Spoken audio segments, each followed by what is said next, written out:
Haboim, welcome everyone. We're about to begin Be'ezras Hashem together on Daf Tzadik Tes Amud Aleph.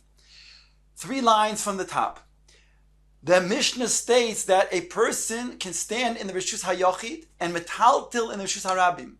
He can go ahead and stand in the Rishus HaYochid, stick out his hand through, let's say, a wall, an opening of the wall, and take an object that's sitting in the Rishus HaRabim and metaltil it, providing that he doesn't metaltil it Dalit Amois in the Rishus HaRabim.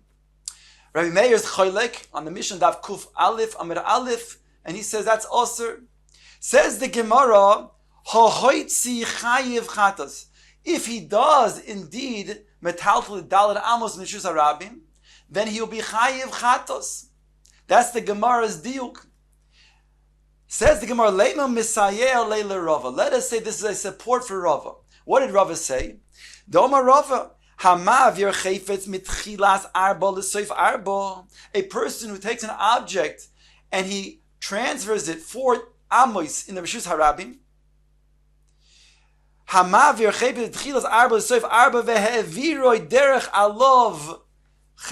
And then on the way, during the course of the Dalit Amos, he picks it up over 10 tfachim high, which is a makom petur. And then he puts it down 4 amos later. Says Rava, he's chayiv. Says the Gemara, so we have a proof, we have a siyua from the Mishnah, because the Mishnah also says that if a person is going to then transfer an object that's going to be Dalit Amos in the Rishus HaRabim, so that person, he's going to be chayiv chatos. So that's the Gemara's diuk. Says the Gemara, miktani, im hoitzi chayiv chatos. Who said that that's indeed going to be the din in our Mishnah?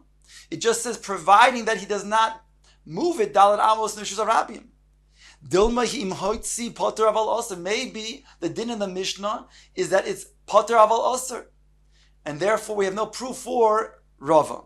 The Gemara now brings a second version of this, which is the opposite direction. Ika da'amri, there are those that say, Hohoitzi poter aval oser. We make a diak from our Mishnah that you're not allowed to go ahead metalto Dalit Amos when you stick your hand into the Rishus HaRabim. And the Gemara says, because if you would, then you'd be poter aval oser midrabanon. Says the Gemara, Lema tiyavet yufte de Rava. Let us say that this is a refutation on Rava. Rava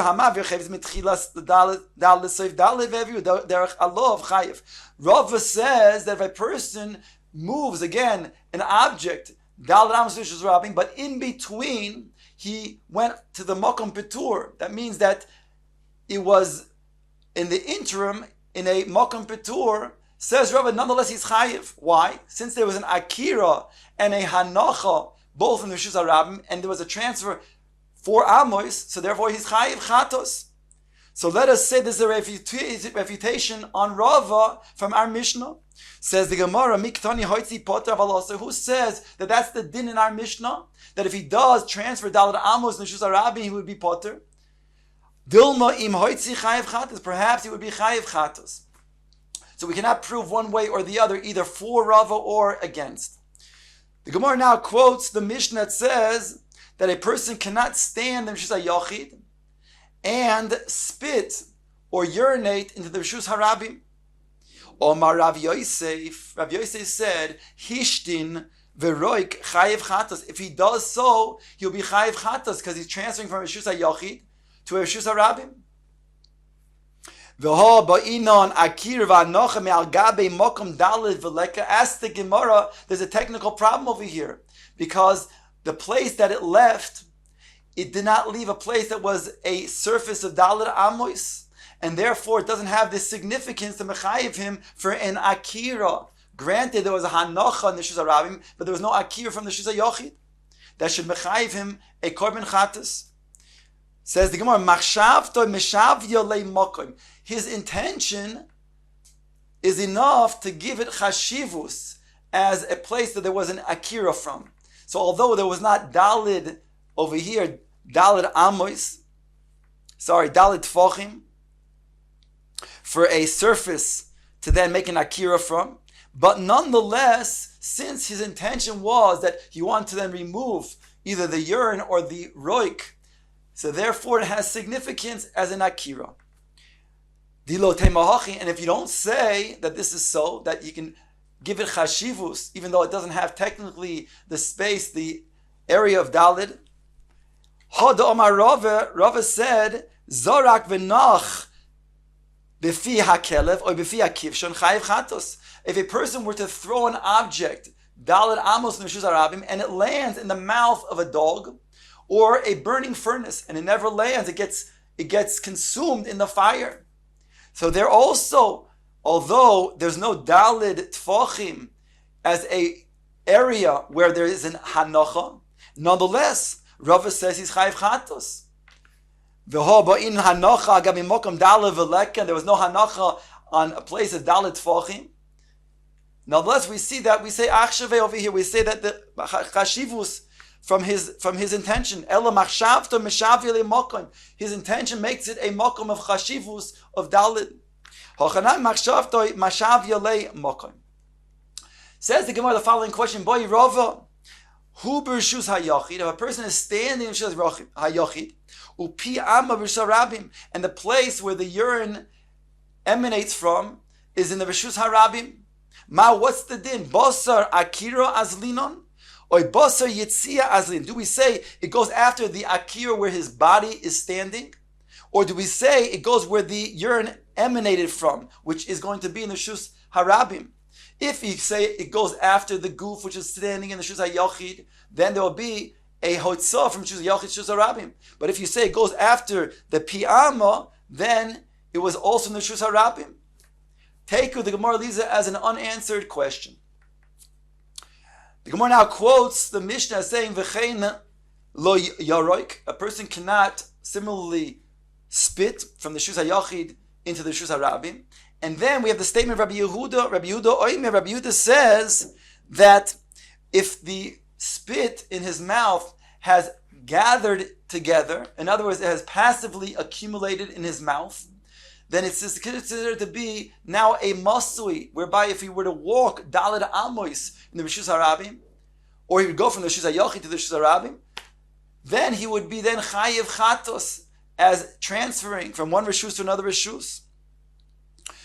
Says the Gemara, Afal Gab Deloy Hafich Bo. The Gemara asks, does that mean to say even though he did not actively turn it over, the spit that was in his mouth, even if it was just passively accumulated, that's enough to mechayiv him? Asking him, if he's eating figs that are packed, figs that have been dvela, that have been pressed, and he then has hands that have not been washed. Now, hands that have not been washed, stam yodayim, have the din of shniyos. And the din of shniyos is that those hands are poisel truma. So it says over here, haya oichel devela, he's eating these pressed figs, biyodayim is to avois, with hands that have not been washed. Vehichnis yada letoich piv litol tzror, and he takes his hand and he puts it into his mouth to remove a pebble that's in his mouth. So meanwhile, the hand touches the devela. So the question over here is, the devela, when it then had contact with his saliva, is that considered to be now huchshar? Does the devela now be something that becomes huchshar letuma, susceptible to tuma, or not? Says the Mishnah to Machlokes. Rabbi Meir mitame. Rabbi Meir says that it does indeed. It's considered that saliva that's in his mouth to be considered one of the 7 liquids. In this case, it would be like a water that will then machshir the truma to be now mekabel tuma. Rabbi Yossi mitaher. Rabbi Yossi says no, unless the spit was removed from his mouth, while it's still in his mouth, it does not be considered something that's machshir the truma to be kabel tuma. Rabbi Yehuda oimer hefech hipech ba tamei lo hipech ba tor. Whereas Rabbi Yehuda says only if he actively turns over the spit in his mouth, then it will then be machshir the truma to be makabel tuma. But if he did not, if it was just passively sitting in his mouth, then not. So we see now, not like our Mishnah, because the Mishnah, we see on our Mishnah that he passively had the roik in his mouth, and that made him chayiv chatas as a masui if he would then walk dalad amois in Meshuzah Rabim, or transfer from Meshuzah Yochid to Meshuzah Rabim, or vice versa. So over here we see from the Mishnah not like that. We see that Rabbi Yehuda requires that the roik be turned over actively, so that it's ready to then be spit out. If it's just simply passively accumulated in his mouth, it's not going to be mechayiv. Omar Rabbi Yochanan. Rabbi Yochanan answers it's not a stira because muchlefes hashita. The classic way of learning muchlefes hashita that we typically learn is that it means that you switch the shitos in the Mishnah that was just quoted. Rashi over here explains that muchlefes hashita means that the opinion of Rabbi Yehuda was changed. What he originally thought in the Mishnah, which was passively enough to mechayiv him as a masui, he changed his mind and said it has to be that the person was mahapech, the spit in his mouth, only then will he then be mechayiv, just like the Brisa says. Reish Lakish, Omar Reish Lakish says, Lo oilom loy tachlif. Really, Rabbi Yehuda did not change his tune, he did not change his shita. We have a stira in the Mishnah. It states that he passively has accumulated the roik, and that's enough to then mechayiv him.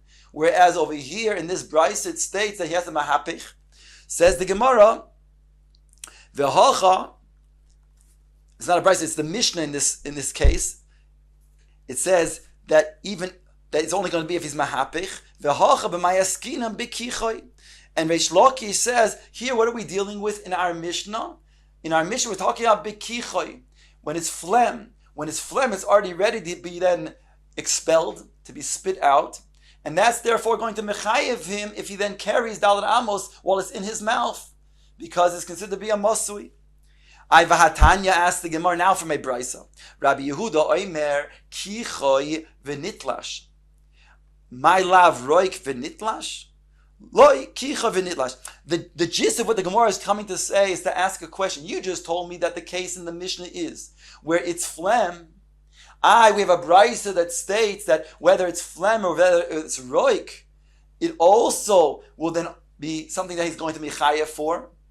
And therefore we see again that if the roik in his mouth was only passively accumulated, it's mechayev him, to which the Gemara says, no, that's only talking about roik that was going to be, that's only talking about rather the phlegm that is considered to be passively accumulated. But the roik, that has to be something that is, that he was mahapech, that he turned over. Now, the wording of the Gemara is difficult, so we'll read from what the Hagoyis puts over here. It states like this in the question. Vahatanya, we have a Brisa that states, Rabbi Yehuda oimer kichoy v'chein roikoi. That both phlegm as well as his spit, my lav, is it not that the Brisa is referring to kichoy v'roikoi shenitlash, which mean that would be even spit that is passively accumulated? Says more lo, it's not a kasha. Kichoy shenitlash is talking about only the phlegm that is passively accumulated. That's going to then mechayev him. So we don't have a kasha. But now the Gemara asks for another brisa. Vahatanya, Rabbi Yehuda oimer kichoy shenitlash v'chein roikoi shenitlash lo yahalach dalad amos ad sheyaroik. Here it says specifically and explicitly in the name of Rabbi Yehuda that whether it's passively spit that has been accumulated or it is going to be phlegm, in both cases Rabbi Yehuda said you cannot walk Daled Amos with Meshuzah Rabim. So clearly it's a kasha on the shita that we said in the Brisa before, that he has to then turn over mahapich, the spit, in order to be chayiv. He has to actively then get it ready to be expelled from his mouth. Says the Gemara in conclusion, rather it is clear, like we said in the beginning in the shita of Rabbi Yochanan, that indeed Rabbi Yehuda changed his shita. Initially, Rabbi Yehuda, as it was taught in our Mishnah, was saying that passively spit is enough to mechayiv a person from walking Dalet Amos in the Meshuzah Rabim because it's considered to be a masui. And afterwards, subsequently, he changed that shita to then go with the opinion of what he says over here in the Brisa, that only if he actively then prepared the spit to then be expelled, only that's considered to be a masui. Says the Gemara weiter, Amar Reish Lakish said, Kiach, if a person coughs up phlegm, bifnei rabbi chayiv misa. If he does so in front of his rabbi, he's going to be chayiv misa. Shenam brings a pasuk. Kol misanai ahavu moves. Here the Torah is talking, and the Torah states that all who hate me, they love death. Says the Gemara, not only those who are enemies of the Torah, they love death. That's certain. But now the Brisa even makes a drasha and says even those who love the Torah. But what? Al tikre lemesanai elo lemasniai. Don't learn those who hate me, but they cause others to hate. So here you can have a situation where there's somebody who loves the Torah, but he causes other people to hate the Torah. Such a person loves maves, he loves death. In what case are we talking about? We're talking about where he's going to then cough up the phlegm in front of his Rebbe. And that's going to be causing other people to see that a Torah student, a Torah sage, is acting in a disgusting way that will cause people to hate the Torah. Ask the Gemara, wait a second, V'ha minas anis, the person who's coughing up phlegm, he is be'oines, because after all, he has maybe a cold, which is causing him to cause him to then cough up the phlegm. Says the Gemara, no, we're talking about kiach v'roik kamrina. He has phlegm, he coughs up, and in front of his Rebbe, he spits it. That's what we're talking about. That he causes the Torah to be hated. But certainly, if a person then coughs up phlegm and he discards it in a more discreet way, so certainly that's not going to be a problem if he has a cold and he needs to do so. Now the Gemara quotes the Mishnah, the next Mishnah, Lo yamoid odem b'rishus hayachid, v'yashte b'rishus harabim, v'yishte b'rishus harabim, b'rishus harabim, v'yishte b'rishus hayachid. A person shall not stand in the Rishus HaYachid and then extend his neck into the Rishus HaRabim and drink from a kli that's in the Rishus HaRabim. And similarly, the opposite direction. Unless he has put the majority of his body and his head in the other Rishus. So if he's standing in the Rishus HaYachid and the majority of his body and his head is now in the Rishus HaRabim, he may take the kli and drink in the Rishus HaRabim. V'chein begat. And the Mishnah concludes, and similarly when it comes to a gat, which is a place where they squeeze grapes for the wine. Says the Gemara, Reisha Rabbanon v'Sefer Rabbi Meir. As we pointed out before, that there's a machlokes between Rabbi Meir and the Chachamim. Rabbi Meir argued on the Chachamim that the Chacham stated in the previous Mishnah, we're calling the Reisha, that when a person stands in the Rishus HaYachid, he may metaltal Rishus HaRabim, providing it's not going to be Daled Amos Rishus HaRabim. So we said he can stick out his hand in a hole in the wall, and he can move, let's say, a mafteach, and he can go ahead and move it to then go ahead and open, let's say, a lock in the Rishus HaRabim. Rabbi Meir is choylek. That means that the Chachamim are not concerned that he's going to bring the key into the Rishus HaYachid, whereas Rabbi Meir is concerned about that. So here the Gemara states that it must be that the Reisha is the Rabbanan, and the Sefer, this Mishnah we're calling the Sefer, follows the Shita Rabbi Meir, who's quoted on Daf Kuf Aleph Amud Aleph, the Mishnah over there. Rav Yosef says, no, it's not a machlokes. The whole thing is really the Rabbanan, like the previous Mishnah. In the Mishnah before, that Mishnah was talking about things that he does not need in the present Rishus where he's standing in. So therefore he's standing in Rishus HaYachid. He doesn't need the Mafteach in the Rishus HaYachid. He needs it only in the Rishus HaRabim. So there the Rabbanan permitted a person to then metaltal in Rishus HaRabim. But over here, since he's drinking, there he also needs to drink, just like he's drinking the Rishus HaRabim. It's likely that he needs the water where he's situated in Rishus HaYachid. On that, the Chachamim are oiser. And therefore, Amar Rav Yosef again, it's all according to the Chachamim who stated before in the Reisha, they would say over here there's an Isser because of the concern that he might go ahead and bring the water in his Rishus. Iboiluhu, now ask the Gemara the following question, Karmelis Mai. We were talking about until now, that he's staying in Rishus HaYochid, and he cannot drink in the Rishus HaRabim if he merely just sticks out his neck and drinks from a clean Rishus HaRabim, unless Rosh Haruboy is in the Rishus HaRabim. What about if it's not a Rishus HaRabim, but it's a Karmelis? Is that equally a problem? Omar Abaye, Abaye says the same thing. In other words, just like it's problematic, it's an Isser to then carry from the Rishus HaRabim to the Rishus HaYochid. Granted, it's deraisa, it's chiyuv chatos, but similarly, there's an isur derabanan to carry from the karmelis to the rishus hayachid, so therefore that would be equally prohibited. Omar Rava says, no, he gufa gzeira va'ana nikol v'nigzar gzeira legzeira. The whole problem why one cannot carry from the karmelis to the rishus hayachid is a gezer derabanan, because he might carry from the rishus harabim rishus hayachid. So now you're going to make a gezeira on the gezer, and he said he cannot also then stick out his neck and drink in the Rishus HaRabim when he's staying in the Rishus HaYochid? Omar Abaye says back to Rava, Mina aminallah, from where do I know to say that he would be equally prohibited from drinking from the Karmelis? Midiktani, because it states in the following, it states in our Mishnah, Tav Tzadik Tesamad Beis at the top, V'chein Begas. Our Mishnah states at the end of the Mishnah, and similarly Begas. What is a gas? We're talking about a place where they're pressing the grapes. That's a Karmelis. So that's what the Mishnah was coming to say. That similarly, not only in Rishus HaRabim, but even a Karmelis.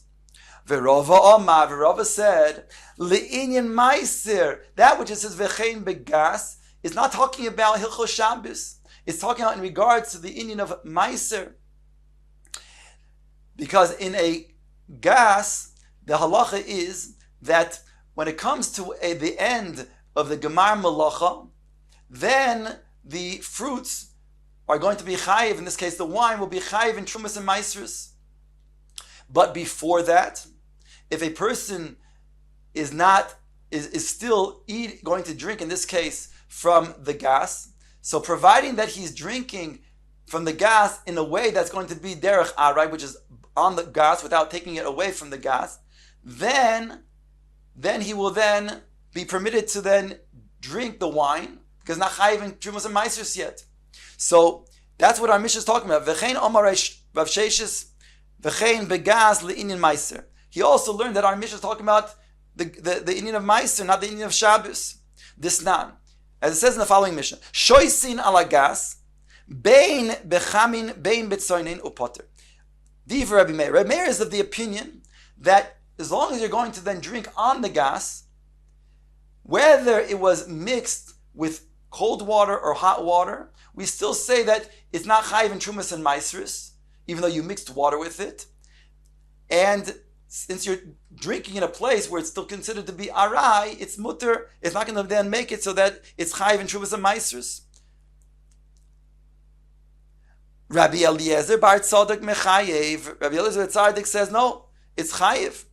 That if you're going to then mix it with water, or even by the fact that you're going to then go ahead and drink it above the gas, that itself, after mixing with water, whether it's cold or hot, is going to be considered to be keva. The fact that you already mixed it with water, even though you're above the gas, and therefore it's going to be chayiv in Trumas and Meisers.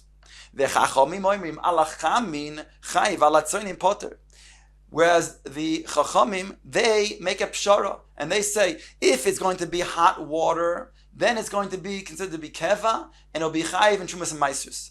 But if it's soinein poter b'mnei machzir samoisar, because if indeed it's mixed only with cold water, whatever is left over, he will then pour back. In other words, it's still considered to be arai, because he may not finish it, so whatever he doesn't finish will go back into the gas.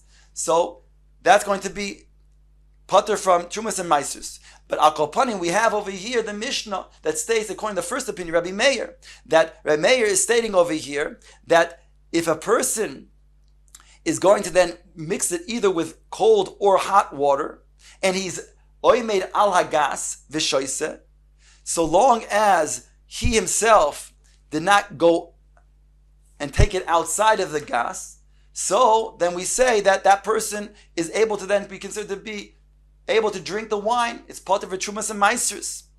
So over here we have the Shita in our Mishnah as well. If it's Roishay Veruboy, that's over the gas, so then it's permitted according to Rebbe Meir. Only if it's going to be his own, he's going to stretch out his neck alone and he's totally situated outside the gas, then it's going to be a problem. So here we have Rava's explanation of the Mishnah V'chein Begas, and therefore there's no proof, like Abai is saying, that when a person carries from the Karmelis to the Rishus HaYachid, that's equally problematic, because Rava says that's a Gzeira, and therefore Gzeira le Gzeira we're not going to make.